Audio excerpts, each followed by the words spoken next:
Hi everyone, कैसे हैं आप सब। आई होप आप सब अच्छे होंगे, स्वस्थ होंगे। मैं युगंधरा स्वागत करती हूँ आप सभी का आपके अपने चैनल में जिसका नाम है learn all subjects with Yugandhara. तो फ्रेंड्स, आज हम पढ़ेंगे 4th स्टैंडर्ड का environmental studies part 2। Previous one lecture video में हमने फर्स्ट चैप्टर देखा था, महाराष्ट्र बिफोर शिवाजी, और आज के वीडियो लेक्चर में हम सेकेंड चैप्टर लर्न करेंगे, वर्क ऑफ द सन्स। तो friends, previous one lecture video अगर आपने देखा नहीं है तो आप ज़रूर देख लीजिए। इस वीडियो के डिस्क्रिप्शन बॉक्स में मैं प्रीवियस वन लेक्चर वीडियो का लिंक प्रोवाइड करूंगी, तो उस लिंक पे आप क्लिक करके प्रीवियस वन लेक्चर वीडियो देख सकते हैं। Okay friends, so let's start.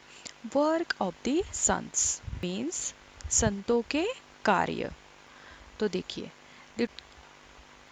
the tradition of sons that began in Maharashtra with Sri Chakradhar, Sant Namadev, Sant Jnaneshwar, Sant Chokhamela was continued by sons coming from various strata of society. It means Maharashtra में श्री चक्रधर, संत नामदेव, संत ज्ञानेश्वर, संत चोखामेला जैसे संतों से संत परंपरा प्रारंभ हुई। In this group of sons are included Sant गोरोबा, संत सावता, संत नरहरी, संत एकनाथ, संत शेख मोहम्मद, संत तुकाराम, संत Niloba etcetera. देखिए, इन संतों में संत गोरोबा, संत सावता, संत नरहरी, संत एकनाथ, संत शेख मोहम्मद, संत तुकाराम, संत नीलोबा, इन संतों का समावेश होता है। Similarly Sant Janabai, Sant Soyarabai, Sant Nirmalabai, Sant Muktabai, Sant Kanhopatra and Sant Bahinabai शिवोरकर are also included। तो इसी तरह संत जनाबाई, संत सोयराबाई, संत निर्मलाबाई, संत मुक्ताबाई, संत कान्होपात्रा और संत बहिनाबाई शिवोरकर का भी समावेश होता है। They taught people various virtues like compassion, non-violence, charity service, equality and brotherhood। तो देखिए, इन लोगों ने, संत लोगों ने लोगों को, पीपल्स को कंपैशन, नॉन वायलेंस, तो कंपैशन मीन्स दया, नॉन वायलेंस मीन्स अहिंसा, चैरिटी मीन्स परोपकार, सर्विस मीन्स सेवा, इक्वालिटी मीन्स समता और ब्रदरहुड मीन्स बंधुता। तो इन सब वर्चूज की शिक्षा दी। वर्चूज मीन्स गुणों की शिक्षा दी। Okay, no one is inferior, no one is superior. इसका मतलब क्या है? कोई छोटा नहीं और कोई बड़ा नहीं, सभी समान है। ऑल आर इक्वल मीन्स सभी समान है। Such was the sentiment that was created by sons in the minds of people। यह समता भाव उन्होंने लोगों के मन में उत्पन्न किया। Similarly, Samarth Ramdas also rendered his work in Maharashtra। तो देखिए, इन्हीं सभी संतों के साथ महाराष्ट्र में समर्थ रामदास ने भी अपना कार्य किया। श्री चक्रधर स्वामी। तो अब हम देखेंगे श्री चक्रधर स्वामी कौन थे। Shri Chakradhar Swami was originally a prince from Gujarat. Shri Chakradhar Swami originally Gujarat के प्रिंस थे, मीन्स राजपुत्र थे। He became an ascetic and came over to Maharashtra. तो देखिए, उन्होंने संन्यास धारण कर महाराष्ट्र में आए। He moved all over Maharashtra preaching equality. तो महाराष्ट्र में उन्होंने भ्रमण करते हुए उन्होंने समता का उपदेश दिया। He did not believe in any discrimination based on gender और caste। उन्हें स्त्री पुरुष जाति पाति जैसे भेदभाव मान्य नहीं थे। So several men and women became his followers। तो इसी वजह से, इसी रीजन से अनेक स्त्री पुरुष उनके अनुयायी बने, फॉलोअर्स बने। This sect he established is known as महानुभाव सेक्ट। तो देखिए, उन्होंने सेक्ट की स्थापना की जिसका नाम था महानुभाव, मीन्स उन्होंने पंथ को स्थापन किया, महानुभाव पंथ। Memorable incidents from his life have been compiled in a book titled Lila Charitra. तो लीला चरित्र नामक ग्रंथ श्री चक्रधर स्वामी के संस्मरणों का संग्रह है। तो देखिए इसके बाद हम जानेंगे संत नामदेव कौन थे। Sant Namdev was a great devotee of Vitthal. Sant Namdev Vitthal के परम भक्त थे। He lived in the village Narsi. वे नरसी गांव के रहने वाले थे। ही composed numerous songs in praise of God, kirtans, songs and stories based on a religious theme everywhere and brought about general awakening among the people. उन्होंने अनेक अभंग रचे, कीर्तन किए, जनता में जागृति उत्पन्न की। तो यहाँ इस पिक्चर में श्री चक्रधर स्वामी का फोटो है, ठीक है। और इस फोटो में, इस पिक्चर में संत नामदेव जी का फोटो है। ये हमने, और जैसे कि हमने अभी देखा, Sant Namdev was a great devotee of Vitthal. Sant Namdev Vitthal के परम भक्त थे। तो यहाँ पे भी देखिए विठल भगवान का यहाँ पे फोटो दिया है। He moved all over Maharashtra to spread Bhagavad drama and taught the people keep devotion of God. तो देखिए भागवत धर्म के प्रसार के लिए संत नामदेव महाराष्ट्र में जगह जगह घूमे। He instilled in them to desire to protect their religion. उन्होंने लोगों के मन में भक्ति की भावना को क्रिएट किया, भक्ति की शिक्षा दी। Sant Namdev later travelled all over India spreading the message of humanity. He traveled to the Punjab and spread the message of equality among the people there. He composed songs in Hindi. Even today, some of his verses are included in Guru Granth Sahib, the holy book of the Sikhs. His songs are still sung all over Maharashtra with great love and devotion. संत नामदेव ने लोगों के मन में धर्म रक्षा और भक्ति भाव के प्रति दृढ़ आस्था का निर्माण किया और आगे चलकर संत नामदेव ने भारत भ्रमण किया और मानव धर्म का संदेश पहुंचाया। He traveled to the Punjab and spread the message of equality among the people there. संत नामदेव पंजाब गए और वहाँ पे उन्होंने लोगों को समानता का संदेश दिया। He composed songs in the Hindi. उन्होंने हिंदी भाषा में पद लिखे, means songs लिखे। Even today, some of his verses are included in Guru Granth Sahib, the holy book of the Sikhs. His songs are still sung all over Maharashtra with great love and devotion. देखिए उनके कुछ पद आज भी सिखों के धर्म ग्रंथ गुरु ग्रंथ साहिब के में संकलित है और महाराष्ट्र के घर घर में उनके अभंग बड़े भक्ति भाव से गाए जाते हैं, बड़े ही प्यार से गाए जाते हैं, बड़े ही भक्ति भाव से गाए जाते हैं। ओके, उसके बाद हम देखेंगे संत ज्ञानेश्वर कौन थे। Sant Dnyaneshwar family belong to Apegaon. Sant Dnyaneshwar Apegaon के रहने वाले थे। Nivruttinath and Sopandev were his brothers. Nivruttinath और सोपानदेव उनके भाई थे। Muktabai was his sister. Muktabai उनकी बहन थी। Bigoted men of the time used to look down upon these children because they were the offspring of a सन्यासी। तो देखिए उस समय के कट्टरपंथी लोग इन बच्चों पर सन्यासी के बच्चे कहकर दोष लगाते थे। It happened like this. Their father took sannyas and retired from worldly life. As a sannyasi, he left home, but later on, obeying the order of his guru, he returned home and started living with his wife. देखिए लोग उन्हें सन्यासी के बच्चे कहकर जो दोष लगाते थे उसका क्या कारण था? उसका कारण ये था कि उनके पिताजी ने सन्यास धारण किया था, तो इसी वजह से उन्होंने घर द्वार छोड़ दिया था। उसके पश्चात गुरुजी की आज्ञा से वे फिर घर वापस आए और एक गृहस्थ का जीवन बिताने लगे। But later on, obeying the order of his guru, he returned home and started living with his wife. Therefore, children were born afterwards. तो उसके बाद उनकी 4 संतानें हुई। The narrow-minded religion leaders did not think it right that a sannyasi should have children. तो देखिए उस समय के जो कट्टरपंथी लोग थे उन लोगों को यह मान्य नहीं था. People persecuted these children and banished them from their community. तो लोगों ने उनका क्या किया, बहिष्कार किया. लोग उन बच्चों को ताड़ित करते थे. Okay.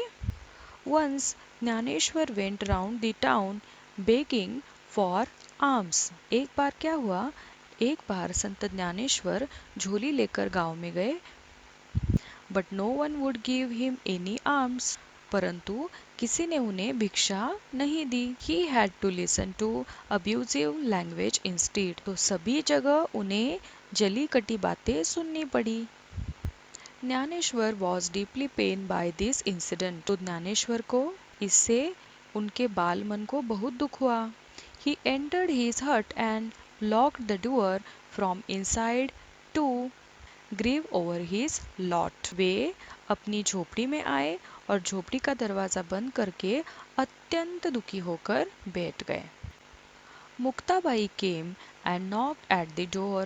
She said, "Open the door, Dnyaneshwar." उसी समय मुक्ताबाई वहाँ पे आ गई और दरवाजे को खटखटाकर संत ज्ञानेश्वर से कहने लगी, ज्ञानेश्वर भैया दरवाजा खोलो. How can we remain drowned in our own sorrow? आप ही निराश और दुखी होंगे तो कैसे चलेगा. Who will then look to the welfare of the world? संसार का कल्याण कौन करेगा. These words of his sister gave new hope to Dnyaneshwar. तो बहन की बातें सुनकर वे उत्साहित हुए. He forget his personal sorrow and started his work. अपना दुख भूलकर वे सामाजिक कार्य में जुट गए.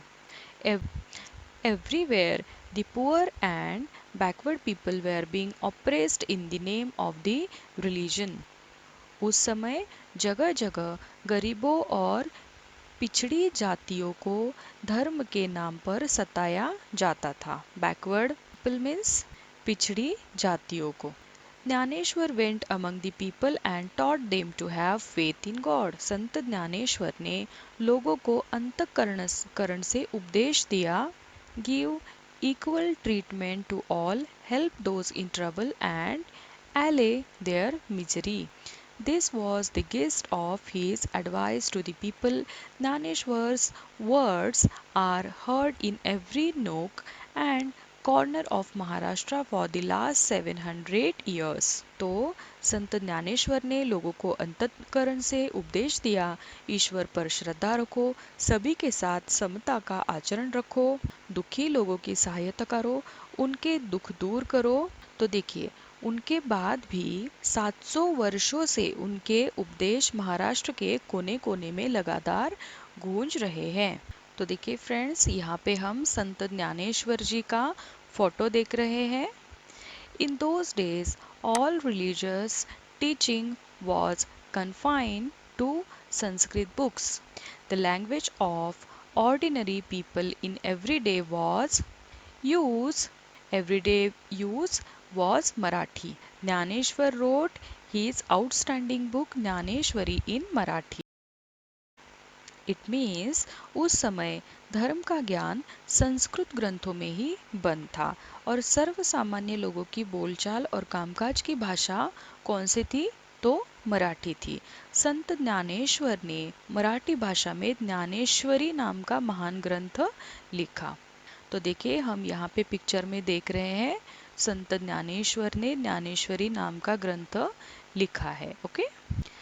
He thus opened wide for his people the doors of knowledge, where he preached the idea of brotherhood among all men. Means धर्म के ज्ञान भंडार को उन्होंने सबके लिए खोल दिया, लोगों को बंधुता की शिक्षा दी. ब्रदरहुड इस शब्द का मीनिंग क्या है. ब्रदरहुड मीन्स बंधुता. At a very early age, at Alandi near Pune, Jnaneshwar took samadhi, that is, put himself in a trance from which he never came out. देखिए इसका मीनिंग क्या है। संत ज्ञानेश्वर ने युवावस्था में ही पुणे के पास आलंदी नाम के गांव में जीवित ही समाधि ले ली। Even today, on the 11th day of Ashad and Kartik, lakhs of pilgrims go to Alandi Pandari with devotion. आज भी लाखों लोग हर साल हर वर्ष आषाढ़ी और कार्तिकी एकादशी के दिन बड़े ही भक्ति भाव से आळंदी और पंढरपुर जाते हैं। फ्रेंड्स, नेक्स्ट हम देखेंगे संत एकनाथ कौन थे। तो यहाँ पे हम पिक्चर में देख रहे हैं संत एकनाथ जी का यहाँ पे फोटो दिया है। संत Eknath carried on the work started by Sant Namdev and संत ज्ञानेश्वर। संत एकनाथ और संत ज्ञानेश्वर की कार्य परंपरा को आगे चलाने का कार्य संत एकनाथ ने किया। He lived in Paithan. संत एकनाथ पैठन के रहने वाले थे। He preached that the way to reach God was through devotion, bhakti marg. He wrote numerous religious songs, abhanga, ovis and भारूड्स। उन्होंने भक्ति मार्ग का प्रचार किया। उन्होंने बहुत से अभंग, ओविया, भारूड लिखे। His advice to the people was not to accept any distinction of high and low. It means किसी भी प्रकार का ऊंच नीच का भेदभाव मत मानो। यह उपदेश उन्होंने लोगों को दिया और भक्ति की महानता समझाई। He made friends with the poor and the downtrodden and taught them devotion to God. गरीब और पिछड़ी जाति के लोगों को उन्होंने अपनाया। His love extended even to the dumb animals. He exhorted the people to love all living beings and practice what he preached. देखिए उन्होंने मूक प्राणियों पर भी उन्होंने दया की। उन्होंने लोगों को प्राणी मात्र पर दया करो का उपदेश दिया और संत एकनाथ जैसा कहते थे वैसा ही करते थे। One day he was going to the river Godavari for bath. एक दिन वे गोदावरी नदी में बाथ स्नान करने के लिए जा रहे थे। It was noon and very hot. दोपहर का समय था और धूप भी बहुत कड़ी थी।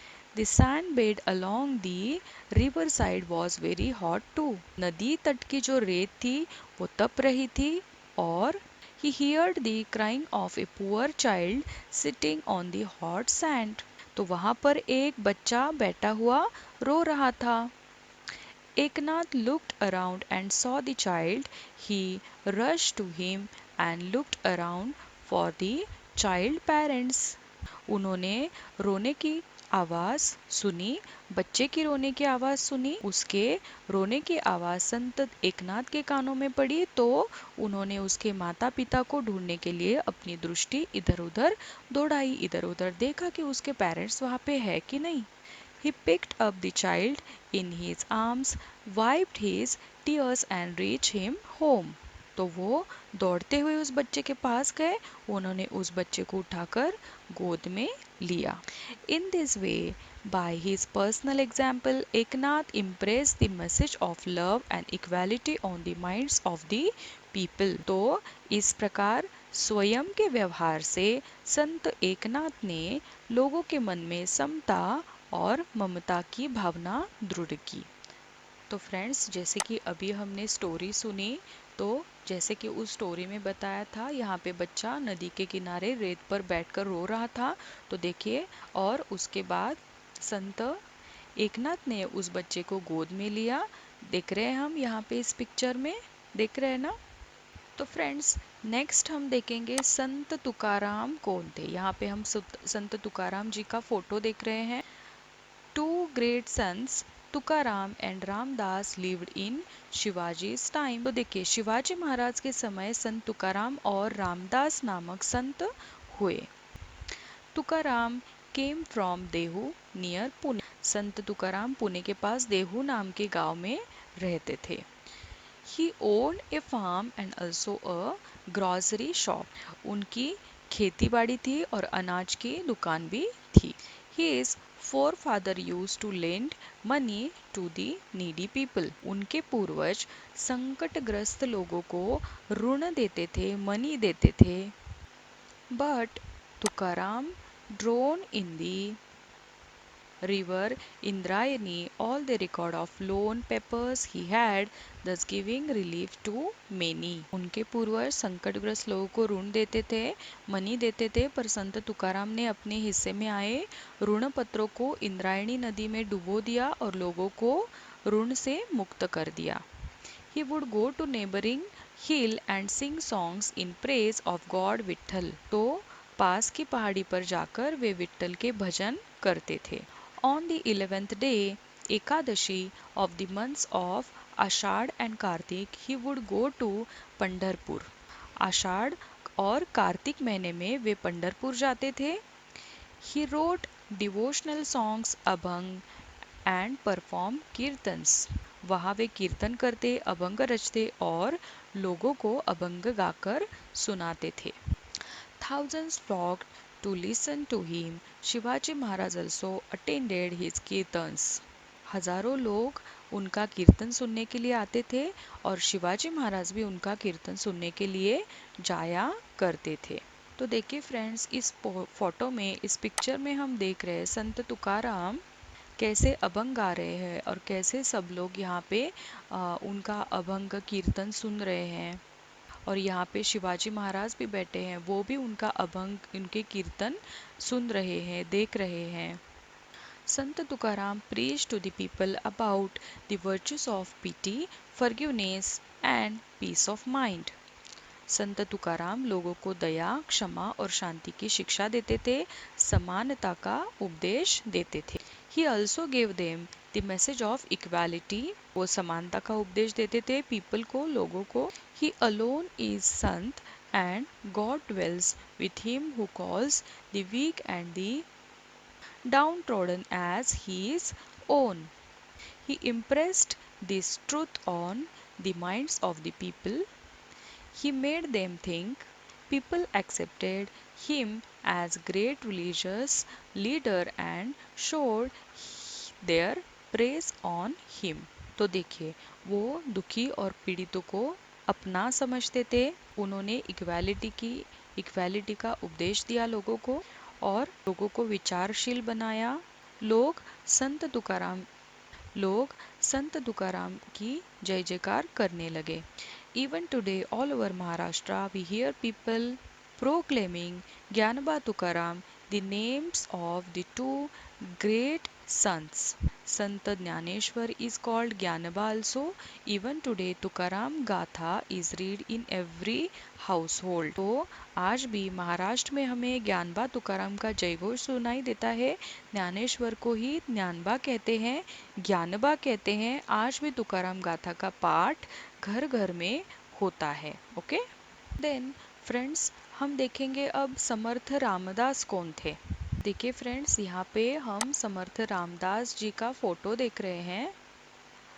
Eight the same time the hill and vale of Maharashtra were filled with the echoes of Jai Jai रघुवीर समर्थ.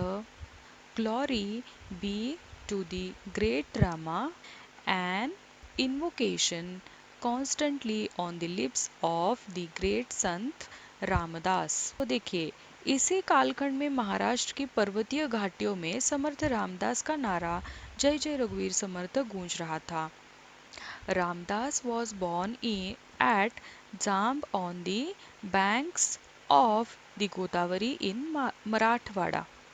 तो उनका जन्म मराठवाड़ा में गोदावरी नदी के किनारे जाम्ब नाम के गांव में रामनवमी के दिन हुआ. Okay. Narayan was his real name, but he preferred to call himself Ramdas, the servant of Rama. Ramdas का मूल नाम क्या था? नारायण था. बट वे स्वयं को राम का दास कहलवाने लगे.